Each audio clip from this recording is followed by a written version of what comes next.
लोकसभेच्या निवडणुका पार पडल्यानंतर आता सर्वत्र विधानसभा निवडणुकीच्या तयारीला वेग आलेला आहे। याच पार्श्वभूमीवर राष्ट्रवादी काँग्रेस पक्षाचे अध्यक्ष शरद पवार यांनी तासगाव कवठे महाकाळ विधानसभा मतदारसंघासाठी त्यांच्या पक्षातील पहिला उमेदवार म्हणून रोहित पाटील यांच्या नावाची घोषणा केलेली आहे।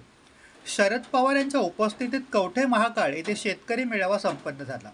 या मेळाव्यात शरद पवार यांनी राष्ट्रवादीचे दिवंगत नेते आर पाटील यांचे चिरंजीव रोहित पाटील यांच्या नावाची घोषणा आगामी विधानसभा निवडणुकीसाठी करून युवा नेते रोहित पाटील यांना शक्ती द्या असे आवाहन आपल्या भाषणात केले। आगामी निवडणुकीत रोहित पाटील हे निवडून येतील का याबाबत आपल्याला काय वाटते याबाबत व्यक्त व्हा। त्याचप्रमाणे अशाच प्रकारच्या राजकीय विषयांवर आपल्याला माहिती जाणून घ्यायची असेल तर चॅनल सबस्क्राईब, लाईक, शेअर आणि कमेंट्स करा।